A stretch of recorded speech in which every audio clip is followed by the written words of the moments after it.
तो आज मैं इस वीडियो में बात करने वाला हूं ऑल इंडिया मजलिस इत्तेहादुल मुस्लिमीन यानी कि AIMIM पार्टी, जिनके राष्ट्रीय अध्यक्ष बैरिस्टर असदुद्दीन ओवैसी साहब है। और आज हम इस वीडियो में बात करेंगे उत्तर प्रदेश के भीतर पार्टी जो है उपचुनाव होने वाली है। लगभग 10 सीटों पर अलग अलग पार्टी जो है वो तैयारी में जुटी हुई है। एक तरफ समाजवादी पार्टी जो है चुनाव की तैयारी में जुट चुकी है, उसके बाद भाजपा जो है वो 10 की 10 सीट जीतने की तैयारी में लगे हुए हैं। और कहा जा रहा है कि समाजवादी पार्टी और कांग्रेस का गठबंधन होगा, क्योंकि पहले से इंडिया अलायंस है। और कितना सीट शेयरिंग का फॉर्मूला होगा वो आगे देखने को मिलेगा, लेकिन सब की कोशिश रही कि हमारे पार्लियामेंट 10 की 10 सीटें आ जाए। उसी के बीच AIMIM पार्टी ने घोषणा किया, वहां के प्रदेश अध्यक्ष शौकत अली साहब ने, कि हमारी पार्टी जो ऑल इंडिया मजलिस इत्तेहादुल मुस्लिमीन है वो 10 की 10 सीटों पर चुनाव लड़ेगी। उपचुनाव हो रही है, जो सीटें खाली हुई है, जो लोकसभा के सदस्य बने, जो सांसद बनकर गए, उनकी सीटें खाली हुई है, वो सीटों पर उपचुनाव होने वाली है।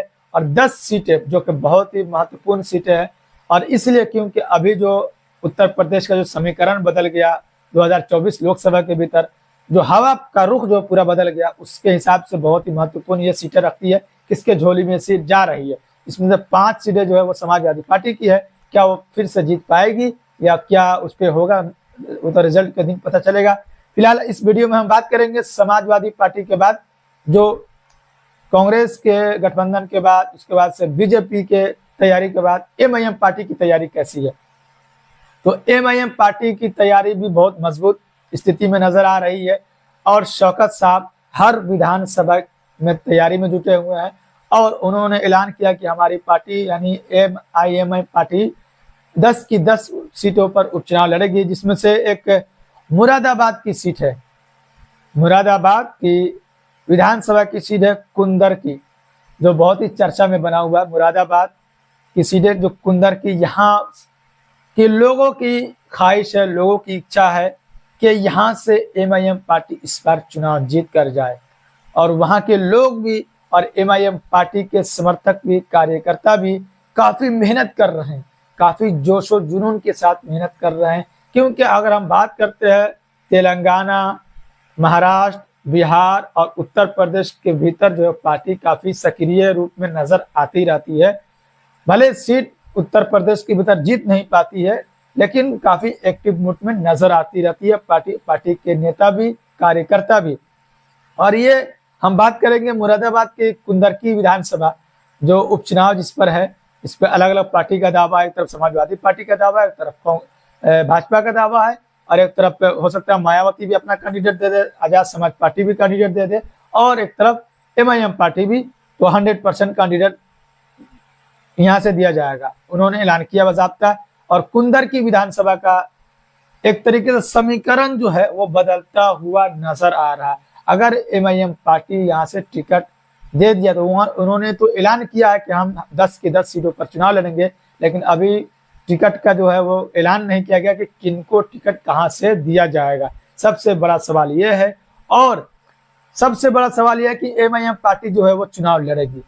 बहुत लोगों को शंका होती है कि पार्टी ऐसी ही चलती रहती है, चुनाव नहीं लड़ेगी, ऐसे ही वो भाषण देते रहते हैं, बस आते हैं जाते हैं। लेकिन बैरिस्टर असदुद्दीन ओवैसी साहब का साफ ये आदेश है कि हम विधानसभा उपचुनाव जो 10 सीटों पर उत्तर प्रदेश के भीतर है, उस पर हमारी पार्टी चुनाव लड़ेगी, और चुनाव एकदम जोशो जुनून के साथ हमारी पार्टी लड़ेगी। तो सबसे बड़ा सवाल यह है कि अब यहाँ पर मुकाबला वो त्रिकोणीय हो जाएगा, और कहीं ना कहीं खतरा जो है वो समाजवादी पार्टी, कांग्रेस को यहाँ पर देखने को मिल सकती है। फिर बाद में वो रोना रोएंगे कि इसकी वजह से हम सीट निकाल नहीं पाए, इनकी वजह से हमारा सीट जो है वो खत्म हो गया। और पहले जो है वो गठबंधन करने को तैयार नहीं हो पाते हैं, भला बुरा कहते हैं, और भला बुरा वही लोग कहते हैं जो अपने ही लोग होते हैं। सबसे ज्यादा अगर किसी पार्टी को भला बुरा कहा जाता है तो वो MIM पार्टी को और बैरिस्टर असदुद्दीन ओवैसी ऐसे शख्स जो ढूंढने से न मिले उनको कहा जाता है। और वो अपने ही लोग कहते हैं। सबसे बड़ी दुख वाली बात यह है कि अपने ही लोग कहते हैं, ए टीम, बी टीम, सी टीम, पता ना कितने नामों से उनको नवाजा जाता है। और जब बोलने की बात आती है तो अपने दीन मजहब पर जब आंच आती है, जब बोलने की बात आती है तो सबके जुबान पे ताला लग जाता है। और फिर वो इधर देखते हैं, उधर देखते हैं कि हमारे लिए अखिलेश भैया बोलेंगे, हमारे लिए राहुल भैया बोलेंगे, बट बोल कोई नहीं पाता क्योंकि सबको वोट का खतरा रहता है।